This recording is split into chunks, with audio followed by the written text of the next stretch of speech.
Hello and welcome back to another video. I am so glad you're here. On this channel, I talk about news, controversies, and drama on the bookish side of the internet, and I certainly hope you'll stick around. Before I get into this video, I just want to let you know I'm starting to get sick, so if there are a lot of jump cuts, I'm just like cutting out like coughing or clearing my throat, so sorry in advance if that's annoying. Second of all, I got these little curtain bangs that I'm also still getting used to, and I'm trying really hard not to look in the viewfinder, but if you like them, let me know. If you hate them, don't tell me anything. Okay, yeah, that's it. So, the writing has been on the wall for quite a while now, and finally, Milo Winter has come to terms with the fact that the Age of Scorpius 2.0 will not be released this spring, and in fact, will not be released at all. That's right, folks. The World of Gardian as we know it is no more. Now, as you might imagine, I have a lot of opinions, but before we get into all of that, let's go back a little. So last we spoke, Milo had published a poetry book called Alter Life, which was not super well received. In addition to not being very well written, according to people who actually know what they're talking about, not me, it was not what people were subscribing to his Patreon for. And listen, I completely understand that it's okay to have more than one project going on at a time, but he has people paying him for progress on the Age of Scorpius, and he's not even working on it. And I say this with complete confidence because if he had any progress to report, he would report it. If you are new to the Milo Winter saga, I'm going to link the playlist right up here before you get too far into this. Definitely click on that, watch the rest of the videos. Okay, so on January 31st, we got an update from team member Elrose. Where's chapter 2? Still not done. Frustrating. Milo's living situation has been quite volatile still. Every week when it seemed like he would be able to stabilize and buckle down to write, a new problem would arise. I'm sure you're tired of reading posts about the author's life problems and getting in the way of writing again. I'm tired of publishing them. We are very much tired of hearing about his problems, particularly when the bulk of said problems are of his own making. We're aware that spring is approaching quickly and that a significant change is needed in the rate of progress if we're to meet that goal. Unfortunately, the nature of this project has changed from an endeavor he could spend all his time on to a project that has to fit around the rest of his life, which is currently not cooperating. Milo has plans to achieve the stability he needs and build sustainable independence, but how long that will take is not fully clear. We will continue updating as things develop. For the patrons, this is another letdown. I'm sorry, so is Milo. He's included a note at the end for you all, but the reason I'm the one writing this post is because he's focused on wrapping up loose ends in the plan for getting a better place to live. Now, I don't love this as a reason why he can't write it himself. I don't mean to come off as uncaring, I really don't. But I hate that being an excuse for shirking his responsibility to the people that have been supporting him on Patreon. Some deeper context, which I imagine some of you have already inferred, is that Milo's home environment in the US has been very difficult to live in. Since his return, he's been trying to power through it, but this month has proved how very unsustainable that is for his mental health. Obviously, I don't know what's going on with his living situation, but I will say that I hope he's safe. I actually don't recall ever hearing that he was back in the US, so I'm not sure if I just missed that or if this has been the first time it's been mentioned. As for writing updates, the track record here is bad. Chapter 1 came out decently quick after revisions were announced, but ever since, there have been repeated failures to continue momentum. We kept saying things would change, and they haven't yet. Transparently, I don't know exactly when they will. Milo has never wavered in his intention to finish revising Age of Scorpius, but from my perspective, the timeline for that is now unclear given the magnitude of problems he is facing. Please make your decision on whether or not you wish to continue financially supporting him accordingly. Here's from Milo. One of the most frustrating experiences I've ever gone through as a writer is so desperately wanting to make progress on the project I am more passionate about than anything else, yet being unable to do so because of a lack of energy. I have had a rough past month with significant mental health challenges that have continuously interrupted the progress I tried to make in the last month. Each day I think I will have the full energy to devote to writing, I end up so exhausted from the impact of my current environment that I just keep having to push progress further and further back. I don't have the same ability to work on AOS as a full-time job, and while I'm in the middle of a general life transition, I am trying to give all due attention to the text as possible. However, that has been proven to be incredibly difficult in the past few weeks. I am struggling. I love AOS and Guardian more than anything, and Elle's right. I've never wavered in my intention, but I have continuously failed to meet the deadlines I try to promise because of the emotional and mental exhaustion of my environment. However, I am doing better now, improving, and I do have lots of plans for the future. Chapter 2 is still in the works, as I wanted to have it finished last week and ended up in a multi-day high-stress situation. I am writing, but extremely slowly with the challenges I am currently facing from my personal life. Again, I'm sorry to hear that he was having such a hard time, but the Patreon should have been paused again. For those who don't remember, the Patreon was put on pause for a month back in October because they aren't going to be able to deliver the promised updates during this time. It seems like the right thing to do to respect everyone's investment rather than to keep setting goals for content we can't hit. For the record, the only things posted that Milo was actually responsible for are the high disturbance essay and his poetry book. Thank you for your patience with me. I have never doubted my devotion to Guardian. I am just going through a lot of changes and facing many unpredictably difficult days. I have hope for the future and doing all I can to get back on my feet to keep chasing my dreams at a normal pace. Whatever you decide to do now regarding your patronage, thank you from both of us for all your support so far.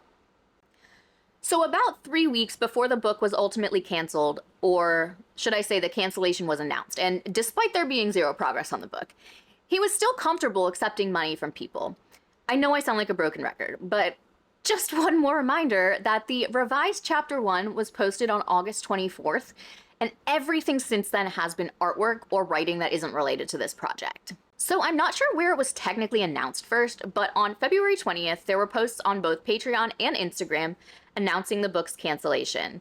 They actually are not the same post, so we'll go over both, starting with Milo's Instagram post. After careful consideration, I have decided to cancel the spring 2026 release of The Age of Scorpius 2nd edition.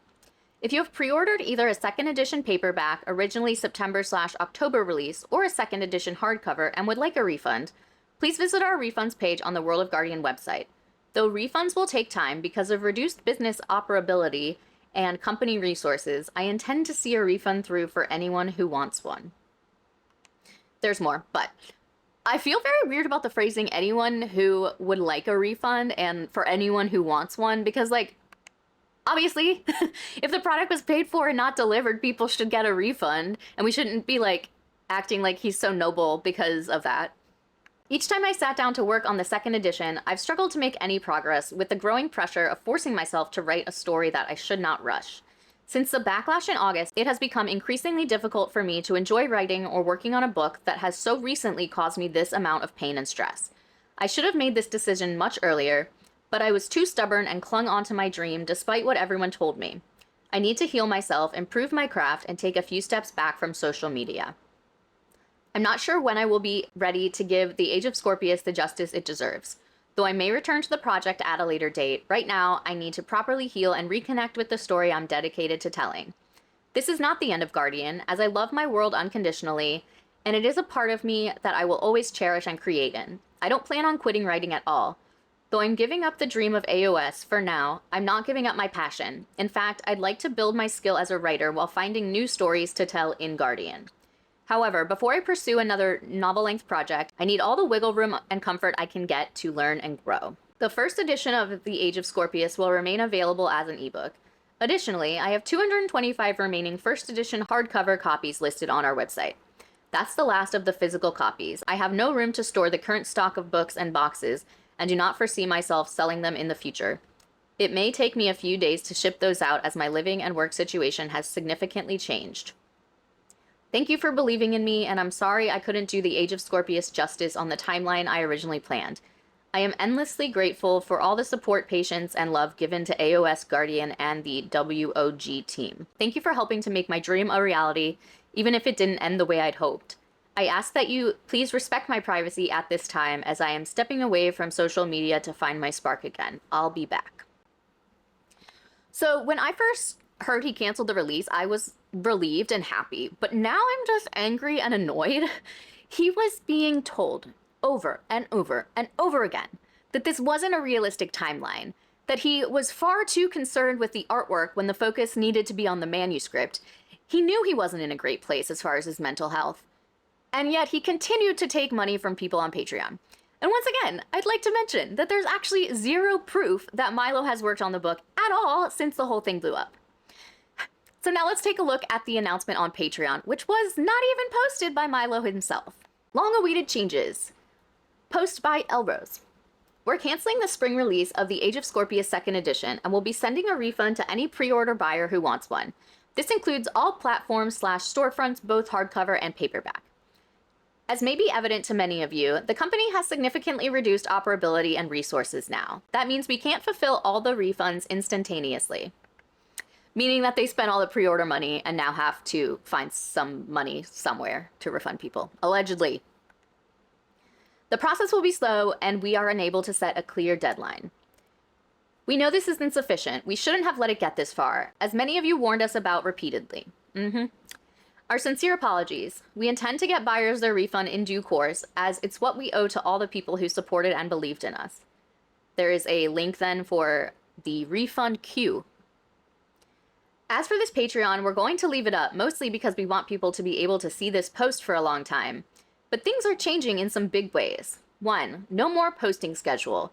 We're changing this entirely from a transactional model, support at this tier, get these rewards, etc., to essentially a tip jar / support the artist fund. That's bold. I mean, it's basically how this was already functioning, but like a tip jar. Also, there are way better websites to use if that's the route he wants to go. Obviously, people are free to decide if they want to contribute to his tip jar, but it does feel like a bold thing to ask of people after all of this. Milo still wants to create in Guardian, but he needs to be free of any external pressure or expectation in order to find out what that means. When we have stuff to post, we will, but there's no promised cadence. 2, no more differences between tiers. We're opening up every post to all paid members, and now there's a $1 tier. So if you're paying literally any amount of money per month, you can peruse the gallery of posts at your leisure as a kind of digital memorial to Age of Scorpius, which I would be annoyed by if I had been paying for this the whole time. I'm expecting most people to move on, and there's no hard feelings at all. Milo and I are grateful for all the support you've given us throughout this rocky road. If you decide to continue supporting Milo, then you have our humblest gratitude. Thank you for everything. Sorry for taking so long to get here. Farewell for now. So overall, this was not well received. Most of the comments were rightfully pretty angry. This is very frustrating to hear, not that the project is being canceled, but how Milo is and has been choosing to handle the situation. I've always firmly believed he was always just in over his head and put the cart before the horse. But the way y'all are going about refunds and canceling is putting serious doubts in that. Refunds should not be the responsibility of the consumer if you cannot produce a product they paid for. It's not just morally wrong, but also illegal. As well, this post and Milo's own post on his socials, there's no genuine apology or accountability. Keeping this open to accept tips while people aren't being immediately refunded is a slap in the face to those who have purchased and will not be getting a book or even a timeline on when they will get their money back. Blowing all the money you made on everything but editors doesn't mean you get to skirt your responsibility to the people whose money you took. Y'all know Elrose is just Milo's ChatGPT, right? I mean, I don't think so, but... I appreciate the transparency here and the acknowledgement that things didn't go as planned, but I do want to flag a couple of concerns based on how this is being handled. The part that really isn't sitting right is, we can't fulfill all the refunds instantaneously. The process will be slow and we are unable to set a clear deadline. I understand reduced staff/resources, but customers shouldn't be asked to carry the risk of that. That's not how a business operates fairly. If the release is canceled, the refund obligation doesn't become optional or indefinite just because the company is struggling. From a consumer standpoint, once a pre-order is canceled, refunds can't be left open-ended. There are US rules around this, FTC mail/online order guidelines, that expect refunds to be issued within a reasonable time frame, generally within 7 business days for credit card payments and within 20 business days for cash, check, or other payment methods once an order can't be fulfilled. Delays can happen, but an indefinite refund queue with no timeline, especially tied to limited funds or capacity, is where this starts to get concerning. Also, based on records, the LLC tied to this project was formed on April 30th, 2025. If pre-orders were being taken before that, it raises some fair questions about how those earlier transactions are being handled and whether those obligations were properly carried over. I don't think anyone expects instant refunds at this point, but having 1, a clear process, 2, a realistic timeline, even if it's done in batches, and 3, regular updates would go a long way. Right now, the uncertainty is the biggest issue. People just want to know when they can realistically expect their money back. So yeah, a refund queue is crazy. It's like they think people are stupid and don't recognize that the money was being spent on other things other than the production of this book. And this seems to be a theme, like we've seen in some of my videos about bookish events and our situation with our good friend Bert Andrews. They take money for things, spend it on other stuff, cancel said thing, and then expect people to have to wait for their money back. Like, it's not an interest-free loan. I understand that this is simplifying it a lot, but all of that money should not be gone if the product doesn't even exist yet. So as previously mentioned, it wasn't even Milo that posted this. And to me, this is representative of the entire situation. No accountability, just more passing the buck and having someone else take care of the hard stuff. And again, I hate to kick him while he's down, but the way he has handled all of this from day one is incredibly frustrating. I want to go back to Milo's high disturbance essay and revisit a few paragraphs that I think are relevant to what's happening here. My sales came to a screaming stop. My revenue projections were thrown out the window. I had a team of 20 artists I was either contracting or employing. All of them were furloughed. I failed them with my entrepreneurial attitude. I took financial risks and put all 6 figures back into my business. My business, the same one that suddenly stopped making money. Why the hell didn't I put some back into my savings? I couldn't even stay afloat. How had I cared more about Gardian than protecting my own livelihood? And then it hit me. If I didn't turn it around fast, I was back to square one. But I failed at that too. Here we are, back at square one. The fire has been extinguished. There's no more underbrush to fuel it, yet many of you who are reading this will try to take these same words and use them against me. So Milo readily admitted funds were not used properly. Investing money back into your business is great if you're still steadily making money in said business, but he owes thousands of people money for a product he didn't deliver. Now, we know that the bulk of sales for the Age of Scorpius were made on TikTok Shop, and a lot of people have speculated that both the move to Finland and the cancellation of the project are directly related to how much he's going to owe in taxes. I don't necessarily agree with it being related to his choice to move overseas, but I think there very well might be something to the idea that owing money to the IRS could be part of it. As he told us many, many times, his business made 6 figures through pre-orders, and he paid taxes on none of it based on the TikTok Shop FAQs. Will I receive a Form 1099-K? If you're not in the US, the 1099 is what you get as a contractor. So that's like what I get through YouTube. I don't pay taxes on any YouTube earnings throughout the entire year. And then when tax time comes, I owe a lot. But I put money in savings when I get every check from YouTube. So this is not something I have a problem with, but it is something that a lot of people probably don't pay as much attention to as they should. Anyways, back to what it says. If you are a TikTok Shop US seller and your gross payment volume over the 2025 calendar year on the platform exceeded 20,000 in more than 200 transactions, you will receive a Form 1099-K. TikTok Shop will send copies to you and the IRS by January 31st of the following year. If you did not exceed the threshold, you will not receive a 1099-K. If you meet the criteria, you can find your 1099-K in Seller Center Finance Tax. And for transparency, 7,773 copies were sold. So even though all items have been removed from his TikTok Shop, if you look at reviews and click on the item, it's possible to see the listing. So let's do a little math. This might be boring to some of you, but I found it interesting to get some like real numbers. So I can't be sure of this, but I think since the first edition paperbacks were never produced, the listing was just changed to the second edition. So assuming that that's the case, the list price shows the item priced at $21.99 with 2,040 copies sold. That means he made $44,859.60 on those pre-orders. The original June pre-order was $23.99 and sold 5,209 copies, meaning he made $124,963.91. That alone is well over six figures and we're not done. 258 misprint copies of the first edition were sold for $23.99, bringing the total for those to $6,182.42. And lastly, we have the leftover books that were sold after the whole thing went down. These were sold for $27.99, with 35 copies being sold for $979.65. Editing, Laura. Somehow I forgot to include the spring pre-orders for the second edition. These were $24.99 each. 69 copies were sold for a total of $1,724.31. Ebooks were also available, and I assume he sold some of those as well. So let's just call this 177,000. And I want to be clear, this is my speculation based on the information available, and I am not intending to present it as absolute fact. And I want that to be especially kept in mind for what I am going to say next. Okay?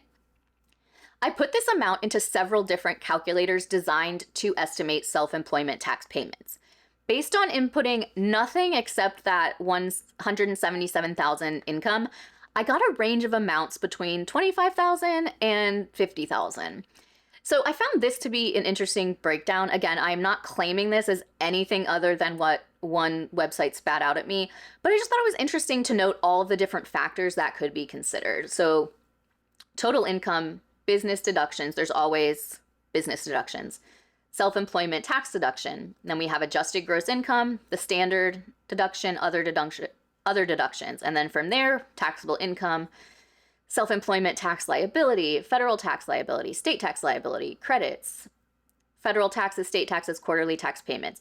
I did this through Colorado because that is where he, I think, spent a lot of time. That's where he moved to Finland from. So I just kind of picked that. So yeah, based on this, he is going to owe around 50,000. And again, that is just based on only knowing probably how much he made on these books. So please just take all of that with a grain of salt. There's also, if I'm not mistaken, there's something that like when you live in a different country, then you earn your money, but I don't know what that is. So ignore my saying that. So I feel like we can safely conclude that it's likely Milo owes more than 25,000 to the US government. A lot of variables in there. So again, reiterating that I am not stating this as fact, but you know, that's a lot of money. So I really hope he was putting some away in savings, but I highly doubt that is the case. So that's kind of all I have for you, and I truly don't know if this is the last we'll see of Milo Winter. I hope he's finally learned something. And at the risk of sounding dramatic, I hope that he hasn't gotten himself into a financial situation he will never be able to get out of. Unfortunately, mistakes made in someone's early 20s can follow them around for decades, and I hope eventually Milo can move on from all of this, but not before he refunds those who are due a refund and fuck paying taxes, but also pays his taxes. And as I've said before, if you come into my comments referring to Milo by anything other than Milo and using pronouns other than he, him, they will be deleted.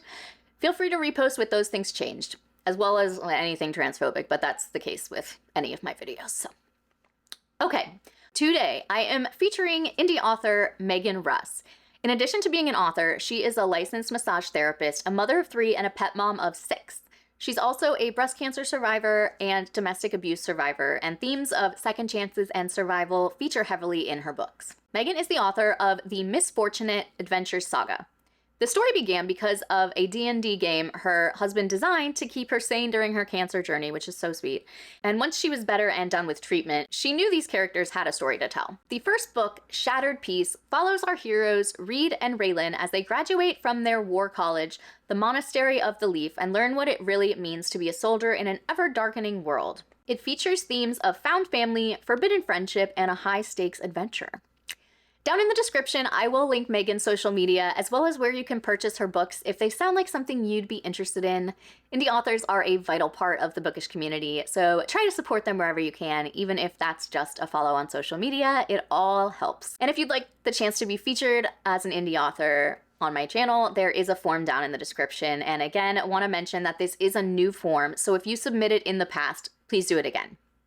And if you like this video, please give it a thumbs up. If you haven't subscribed, I'd love it if you would. check out my Bindery page if you'd like to support me over there. I do have a book club over there. You don't even have to join the Bindery, but I do make most of my announcements over there. This month we are reading The Correspondent by Virginia Evans, and our meeting will be on March 25th at 8 p.m. Eastern. So we'd love to see you. And yeah, I'll see you in the next one. Bye!